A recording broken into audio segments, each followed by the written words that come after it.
Акыркы саатка алынган кабарлардын топтому менен тааныштырууну баштайбыз. Саламатсыздарбы? Сентябрда мектептерде окутуу онлайн режимде уланып калышы мүмкүн. Бул тууралуу мектепке жана мектептен тышкаркы билим берүү башкармалыгынын баш кадиси Гүлшан Абдылдаева биринчи радиого берген маегинде билдирди. Учурда мектептерди окуу жылына даярдоо иштери жүрүүдө. Эгерде мугалимдердин жана техникалык персоналдардын көпчүлүгү эмдөөдөн өтпөсө, онлайн окутуу форматы уланышы ыктымал. Бул жана бир канча маселелер август кеңешмесинде каралат. Коронавирус жугуштуу оорулардын категориясына кирет. Ал бир мугалим жана техникалык персонал эмдөөдөн өтүшү зарыл. Бул боюнча билим берүү тармагына саламаттыкты сактоо жана өкмөттүн токтому бар дейт. Кыргыз өлкөсү менен Тажикстан мамилелерди өнүктүрүү боюнча жаңы келишим түзүүнү пландаштырып жатат. Бул тууралуу тажикстандык басылмалар жазып чыгышты. Маалыматка ылайык, Тажикстан өкмөтү тиешелүү структураларга Кыргыз өлкөсү менен эки тараптуу кызматташууну кеңейтүүгө багытталган жаңы документтерди макулдашууну жана кол коюуну тапшырган.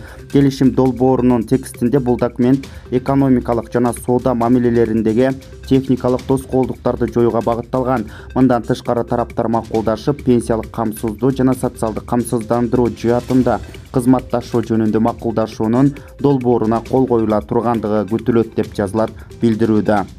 Ош шаардык ички иштер башкы башкармалыгынын жашы жетелектер менен иштөө инспекциясы Ош шаарындагы дүкөндөрдүн биринин алдында өтө мас абалында турган 16 жаштагы кызды кармап, жакындарын өткөрүп беришти. Бул тууралуу Ош шаардык ички иштер бөлүмүнүн басма сөз кызматынан кабарлашты. Маалыматка ылайык, кызды кызматкерлер жакындары келгенге чейин алкоголдук ичимдикке уулануудан сакташып, суу ичирип турушкан.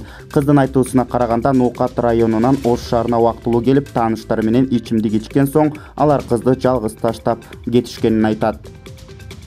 Тилек Токтогазиев Атамекен партиясына мүчө болду. Бул тууралуу Атамекен партиясынан билдиришти. Маалыматка ылайык, Токтогазиев 22-июлда арыз жазган. Бүгүн партиянын штабында Тилек Токтогазиевке партиянын билети салтанаттуу түрдө тапшырылып, партиянын ветерандары ага каалоо тилектерин айтышты.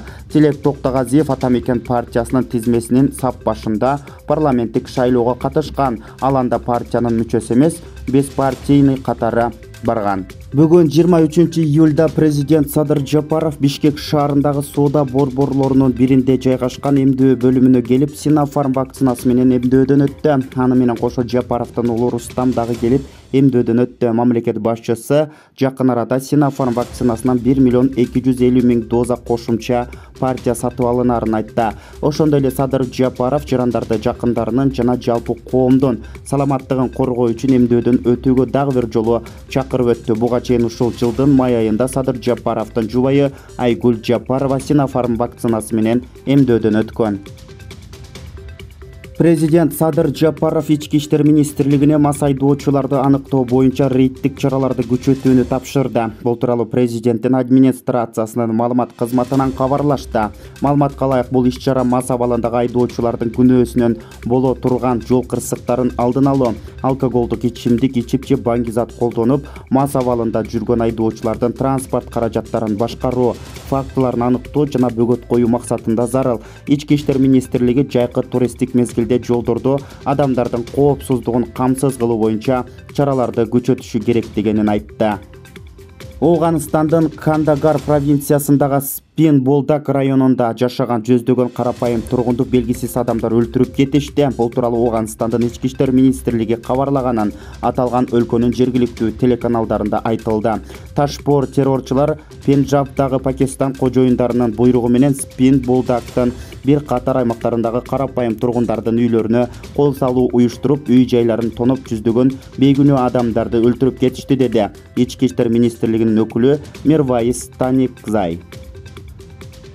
24 октябрда Озбекстанда президенттик шайлоо өтөт. Бул тууралуу коңшу өлкөнүн борбордук шайлоо комиссиясына таянуу менен жергиликтүү басылмалар жазып чыгышты.